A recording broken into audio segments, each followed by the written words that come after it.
So I've been here at the Kino Border Initiative for about a week now, and it feels like I've been here for about a month. Lots of things to do, a lot of things to learn that I've learned, and some pretty intense and hard work. Basically, my job is to work in the comedor, in the dining room, to help serve meals, but I've also accompanied some student groups and to go to the courts and experience some deportations, to talk with people, to walk the desert, to do all these different things, to experience and learn and really have an immersion of the immigrant experience.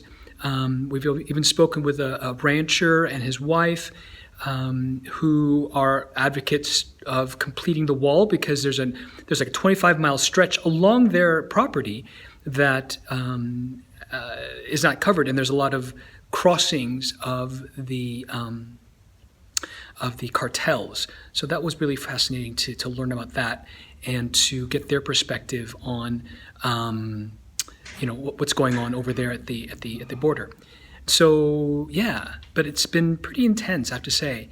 The most rewarding part about this has been meeting families and getting to know their names and really humanizing the situation rather than just, referring to them as migrants, actually meeting Blanca and Herman and Paulo and their families and hearing their stories. Many of them come from Central America,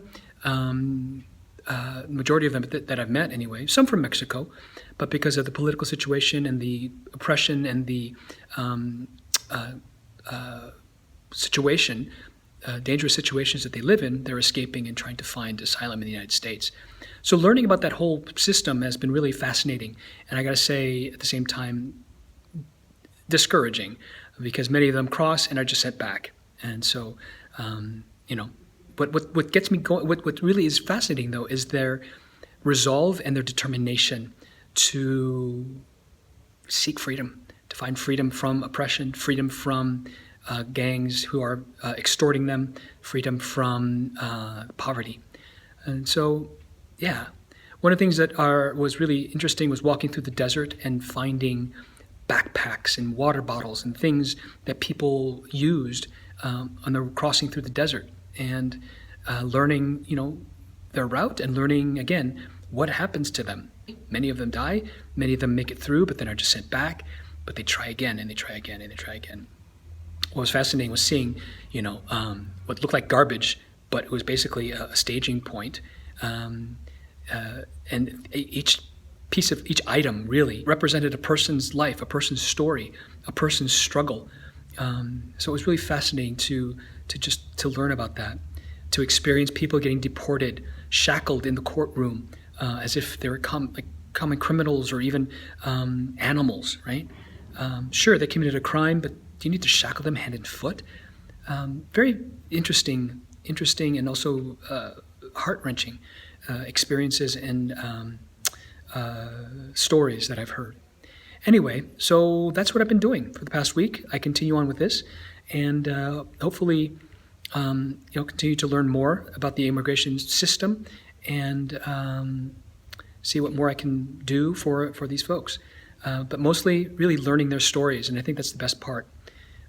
They have an acronym here: HAC, humanize, accompany, and complicate. That's it. Complicate, you humanize because obviously you want to humanize the situation. They aren't just them, but they are people with stories. Accompany, kind of walk in their shoes and see what it's like. And then complicate, meaning the story or the issue is not black and white. There's a lot of complexities and complications to the story and to the issue. To learn to be open to different points of view and not just, create barriers to dialogue. So it's really about dialogue and learning the complexities and the complicated issue that immigration is. And so I've really appreciated that the most. Anyway, so that's about it for this week. I'll talk to you soon. Continue to pray for me. Pray for the migrants. Pray for the migrant situation. Regardless of what side you may be on politically, these are human beings. And so please pray for the situation, that they may find comfort, and they may find respite from the oppression, that they may find freedom from the darkness that surrounds their lives, that many of them have. And so, So pray for them. Pray for the migrants. Pray for me as I keep praying for you. I'll talk to you soon. God bless you.